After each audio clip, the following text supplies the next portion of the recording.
Alafu baadaye wakaja naye hapa kwa sababu nikaanzia wakijiji. Na alituma ili kuja kuroga huku. Something happened in Mahanaim that set the whole community in motion. Police was involved, and supposedly there was a boy that was catched practicing witchcraft. He dropped out of thin air, and he was catched, and he was interrogated, and he was accused of witchcraft. That's also his confession and his family's confession.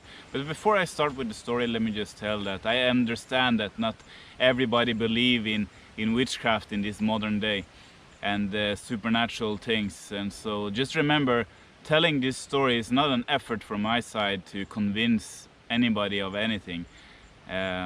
But this story just happened in Mahanaim.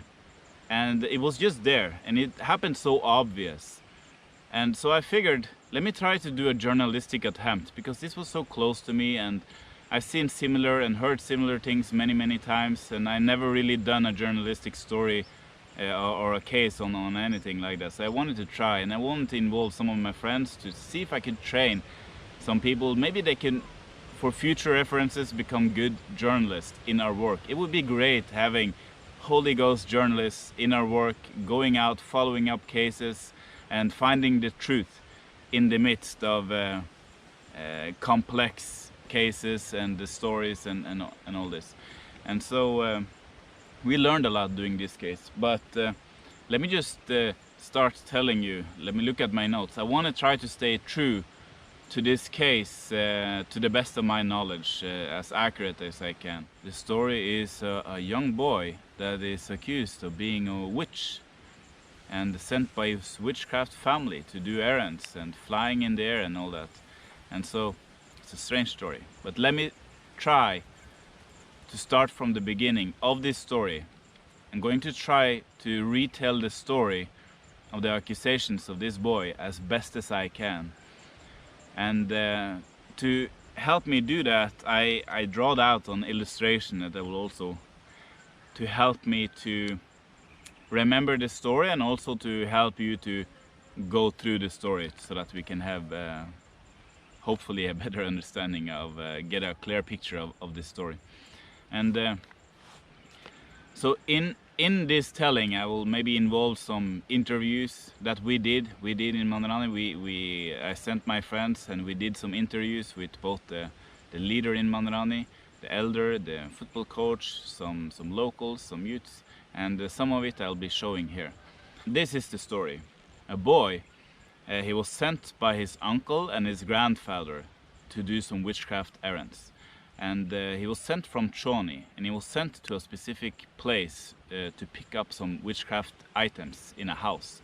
And I think that he had to visit several houses for his mission to be completed. And to go to these places, he was flying in the spirit. And it belongs to the ritual when the witches, at least the witchcraft practice they do in Chonyi, is that they go naked, and many times they use the tool of a winnowing plate. And a winnowing plate, it looks something like this, and they fly with that in the spirit, together with some other tools. Like in this case, the boy also had some powder, he had a ring, he had some different stuff, and he flies in the spirit, invisible to the human eye, and he flies. And somehow his witchcraft power ended in Mahanaim, and so he kind of just drops down from the air.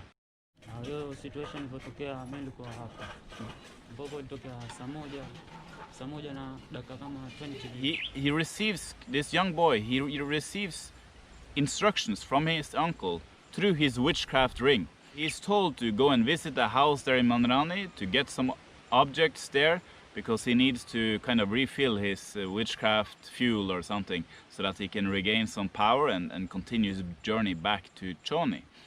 Kwa sababu akitembea anasema yuko na pete hapa. Sasa ile pete ndio inampeleka sasa. Na anaambiwa nenda kwa fulani, anaangalia pale kwa pete, ndio anakuja, ndio akaja hapa Mnarani sasa. Alipokuja akaishiwa nguvu pale. Na alikuja nani? Alikuja na uteo. And so when he lands in Mahanaim, there's a guy who is out there and he sees this young boy in the evening and he's just there naked. So he thinks it's strange. And he grabs the boy and he starts questioning him. What are you doing? Where is your parents? Where is your friends? Where are you from? And he also sees that this boy is not a very familiar boy. He's not from here. And so he starts interrogating him, and quickly a whole crowd surrounds this boy, and he gets a lot of attention in Mahanaim. Even in this interrogating of this boy, he's really young. I don't know the exact age, but people in the crowd that is interrogating him is even suggesting that they need to kill him, because around here witchcraft is very much feared. So they're even suggesting like to kill him. But in the midst, someone is coming with the idea that they need to take this boy to the elder, and that they can take the case there, and that they shouldn't kill him because he's a young boy and it's the wrong thing to do. And so they take this boy to the elder in the community. Alipokuja na uteo akaingia ile geti dogo la shule pale. Akashuka hapo alafu akatoka. Sasa hapo alikuwa ameishiwa na nguvu, akaenda jinyosha na ukuta. Ndio yule mvulana mwingine alikuwa yuko yenda jisaidia haja ndogo, akamshika. Alipomshika akamwambia afanya nini hapa? Akasema mimi sifanyi kitu. Akamuuliza afanya nini hapa? Akamnyemelea paka akamshika. Alipomshika akasema basi mimi nimefanya kutuma hapa. Nimetumwa na mkoo na nimetumwa nyumba hii, lakini nilipokuja hapa nimeshiwa nguvu, sina nguvu, na yuko na alama ya mkono kulia. Msichana mvulana. Naona. Sasa tunaendelea mhoji, wengine wanasema muweni. Wengine wanasema jamii tumchukue tumuombee. Wanasema tumpeleke polisi. Wengine wanasema tuende kwa mzee wa kijiji. Unaona? Tukasema basi si vizuri kwamba ati mumuue mtoto, kwa sababu leo ni wako, leo ni wa mwenzako, kesho ni wako. Unaona? Alafu mwenyewe vile anahojiwa anasema kwamba ni kweli, lakini mimi niko na wenzangu wale wananifuatilia. Wale wenzangu wananifuatilia, akasema nyinyi nendeni, mimi sasa nimeshiwa nguvu. Kwa hivyo mimi sina nguvu sasa hivi. Anaongea na watu huko juu ya anga. Anasema nyinyi nendeni. Mbona wanifuatilia na mimi nimeshiwa na nguvu? Nendeni, mimi sitaenda huko. Haya. Alipoenda pale kule kwa mzee wa nyumba 10, kwa mzee. Alipofika huko ndo yule bwana wake kansela akaanza kumwombea sasa. And the elder continues to interrogate, and the boy tells that he had a ring, he had some powder, he had some stuff, a winnowing plate and some things, but when he kind of lost his power, his things, his objects disappeared in the spirit.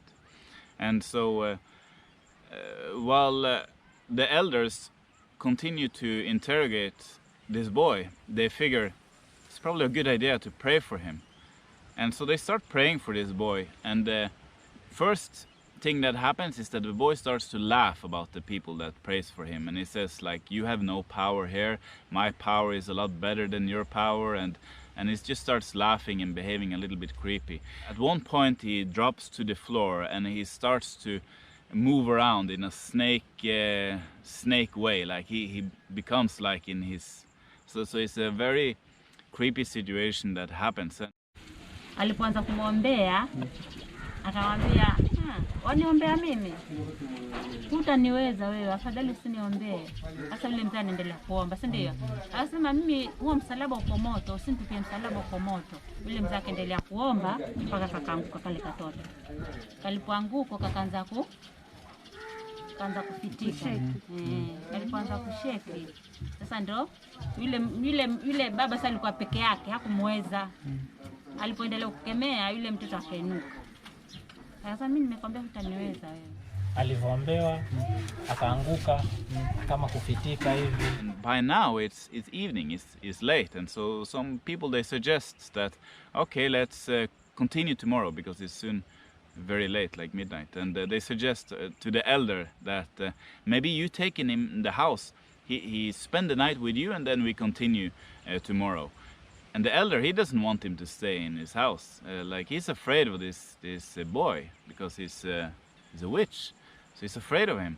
And so they ended up calling the police. And in calling the police, they kind of come, but they don't. The police that comes, they just wait around for a safe distance, and they want to wait for reinforcement because the police says, what if he bewitches us? And so they don't want to rush this situation. But eventually when some reinforcement comes, they take the boy and they take him to police custody. How exactly that looks like, I don't know. If it's a prison cell or if it's a room or if there was someone who allowed him to stay in their home, I'm not sure.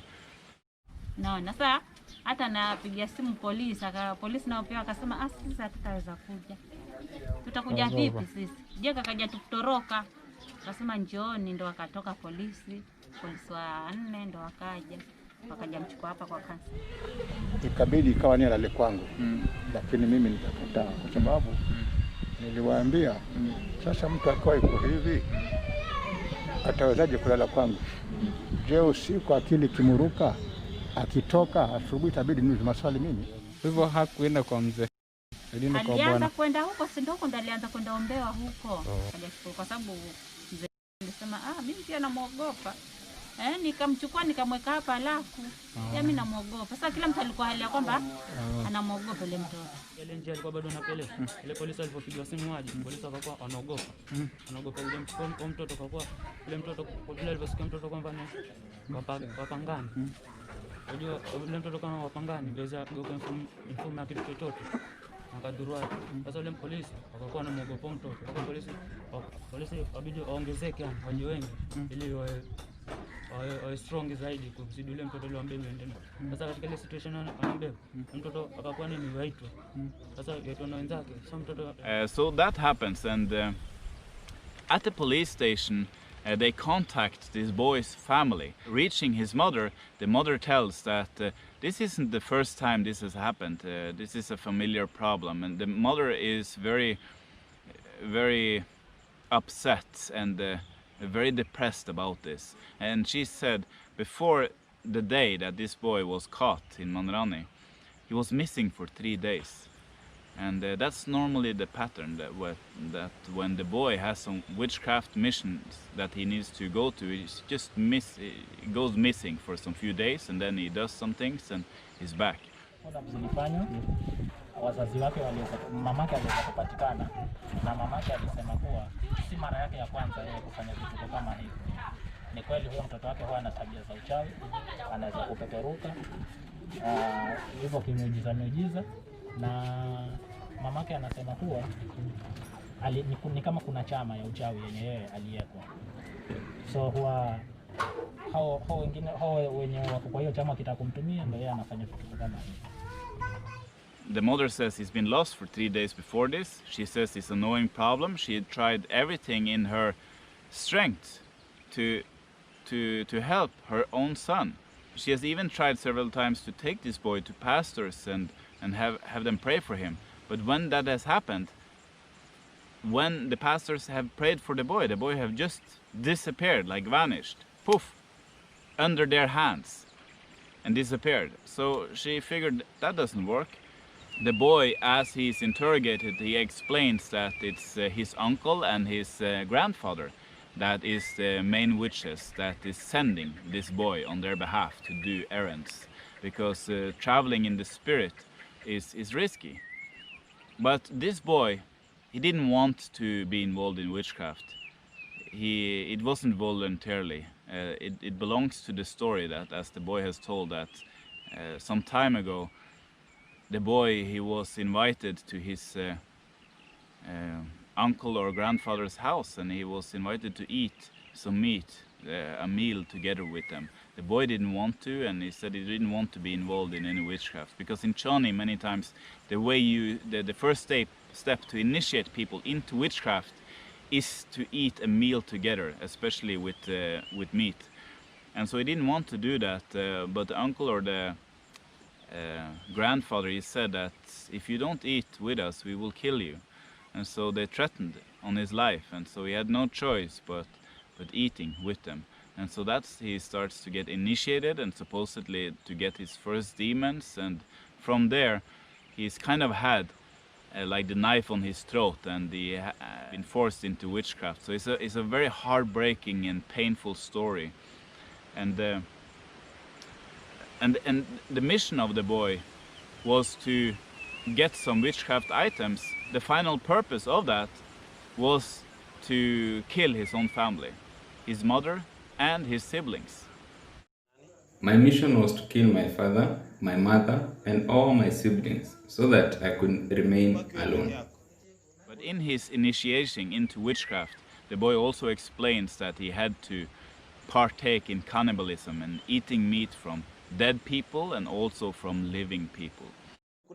I was to eat meat from a dead body and from a living body, then again from a dead body, and then from another dead body. My uncle made me eat meat from dead people. So that's fairly the story, very short, retold. And it belongs to the story that, I wanted to say this, that so what happened after this to the boy? He was taken by the police for a while. What happened after that is that, the last I know is that he was transferred to a children's home. So that's the end of that story. I don't know more about that. I don't know the name of the children's home, and I tried to get the home address for the mother, and I tried to, as soon as I learned about this story, I tried to reach the mother and to see how I could help her. And I also talked to the elders in Mahanaim and also in the community we're living now. I brought this story to their attention because I said that many times earlier we have been used as an emergency home in case of violence or abuse or anything dangerous in the homes. We can host people, be an emergency home when that is needed. Because I said, sending this boy to prison, it's not good. He's too young, and I really wish that you called me and that we could have the boy here at our missionary base until the police figure out what to do. Of course, in the future, I'm really hoping that we'll be able to raise a children's home here in Mahanaim, and that we'll be able to adopt children whenever that is needed. And so, again, everything that I've been saying, I'm not expressing my personal beliefs and all that. I'm just trying to retell the story as best as I learned it. If you have any questions, there's still a lot more to this story than I told. This is just a short video update. There's a lot more to the story, and there's many things I haven't covered. But it's a very sad story. It's a heartbreaking story, and but this isn't uncommon to happen around here. But you who are watching and listening to me, are you just going to say everything about this story is fake? Well, sometimes people make up supernatural things and stories and ghosts and those things. But really, this story, it set in motion the whole community. Are you going to go ahead and say that the elders is lying, nobody has the ability to discern truth, all the people in Mahanaim is kind of thick-minded, they don't know the difference from reality and the fiction, and are you going to take that statement very quickly? If I was you, I would be a little bit more careful and at least try to seek some understanding. Of course, in a critical manner, but seeking understanding in everything is the case, and is a good idea. So, if you have any questions, leave them in the comment section below.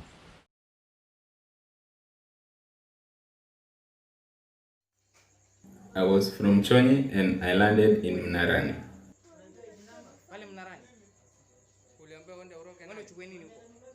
My mission was to pick witchcraft items, which were a basket and a winnowing plate. Then I would go back to Chonyi.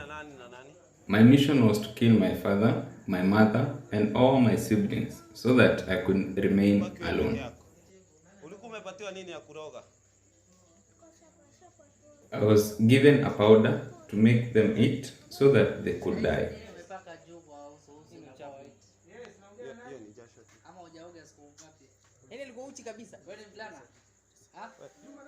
Skiza, ulikuwa umepewa nini ya kuroga? To perform the ritual, I was given a pot, a powder, and the basket.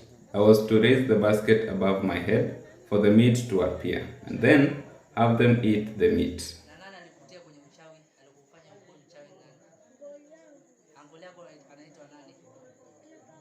I was introduced to witchcraft by my uncle. His name is Ngoli. I was introduced to witchcraft by my uncle. I was walking with my mother, passing by his house, and he invited us for a meal. The meal had meat, and I told my mother, I don't eat meat. But the uncle said, that is not good. Just sit down so that we can talk business.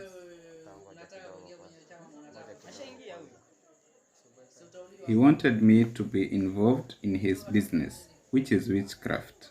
And he told me if I try to run away, he will kill me. I was given a pot and some powder, and I was to lick the powder.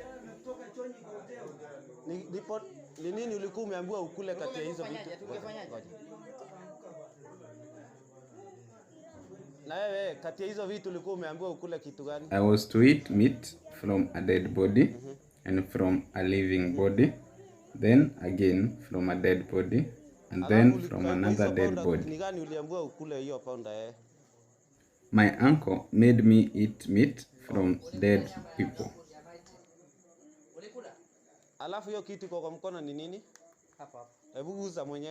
This is my tattoo that I made myself with a liquid from a cashew nut fruit.